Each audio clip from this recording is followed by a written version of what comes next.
35 ہجری مدینہ منورہ میں ایک ایسا سانحہ پیش آ چکا تھا جس نے پوری امت کو ہلا کر رکھ دیا تھا۔ اسلام کے تیسرے خلیفہ عثمان بن عفان رضی اللہ عنہ شہید ہو چکے تھے۔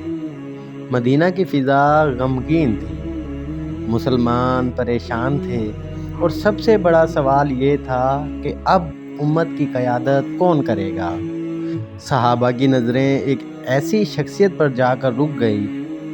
وہ شخصیت تھی حضرت علی ابن ابی طالب، رسول اللہ صلی اللہ علیہ وسلم کے چچا زاد بھائی اور داماد، اور اسلام کے اولین مجاہدوں میں سے ایک۔ حضرت عثمان رضی اللہ عنہ کی شہادت کے بعد مدینہ میں حالات بہت نازک تھے۔ بہت سے صحابہ نے حضرت علی سے درخواست کی کہ وہ خلافت قبول کریں۔ پہلے تو حضرت علی رضی اللہ عنہ نے انکار کیا۔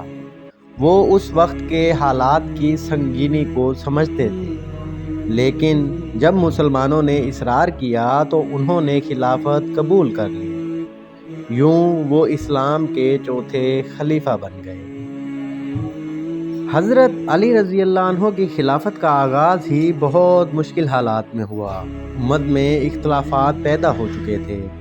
سب سے بڑا مسئلہ تھا حضرت عثمان رضی اللہ عنہ کے قاتلوں کو سزا دینا، لیکن حالات اس قدر پیچیدہ تھے کہ فوری فیصلہ ممکن نہیں تھا۔ اسی مسئلے نے بعد میں بڑی جنگوں کو جنم دیا۔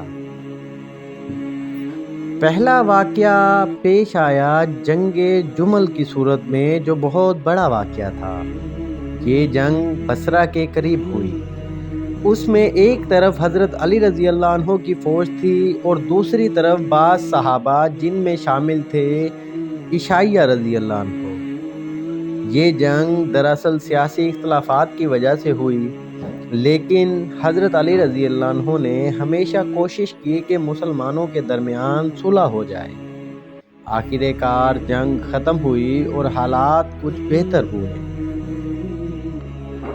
کچھ عرصے بعد ایک اور بڑا واقعہ پیش آیا۔ یہ تھا جنگ صفین۔ اس جنگ میں ایک طرف حضرت علی رضی اللہ عنہ کی فوج تھی اور دوسری طرف شام کے گورنر معاویہ ابن ابی سفیان رضی اللہ عنہ۔ یہ جنگ بہت طویل اور سخت تھی۔ ہزاروں مسلمان اس میں شہید ہوئے۔ جب جنگ بہت لمبی ہو گئی تو دونوں طرف سے ثالثی کا فیصلہ کیا گیا، یعنی ایک کمیٹی بنائی جائے جو مسئلے کو حل کرے۔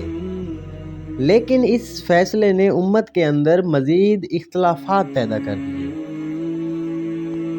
ثالثی کے بعد ایک نیا گروہ سامنے آیا۔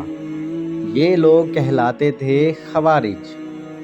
انہوں نے حضرت علی رضی اللہ عنہ کے خلاف بغاوت کر دی۔ ان کا نظریہ بہت سخت تھا۔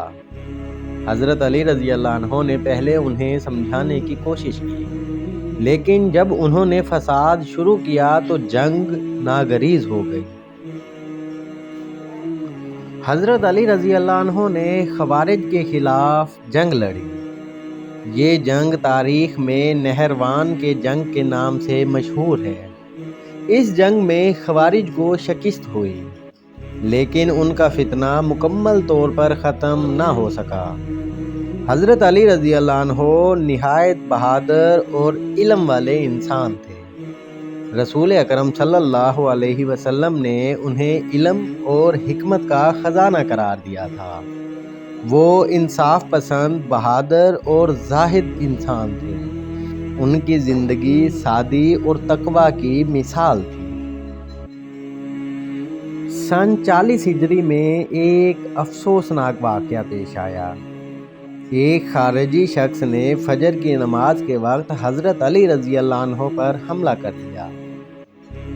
یہ حملہ کرنے والا انسان عبد الرحمن ابن ملجم تھا۔ چند دن بعد حضرت علی رضی اللہ عنہ شہید ہو گئے۔ حضرت علی رضی اللہ عنہ کی خلافت تقریباً 5 سال رہی۔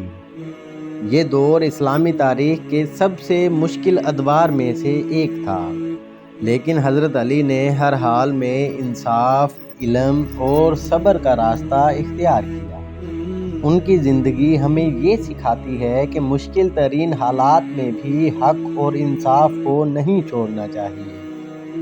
ایک ایسا دور جس میں امت کو بڑی آزمائشوں کا سامنا کرنا پڑا، لیکن اسی دور نے ہمیں اتحاد، صبر اور انصاف کے بڑے اسباق بھی دیے تھے۔ یہ تھا حضرت علی رضی اللہ عنہ کا دور خلافت۔ نیکسٹ ایپیسوڈ میں ہم بات کریں گے حضرت حسن رضی اللہ عنہ اور حضرت معاویہ رضی اللہ عنہ کی صلح اور امت کا اتحاد۔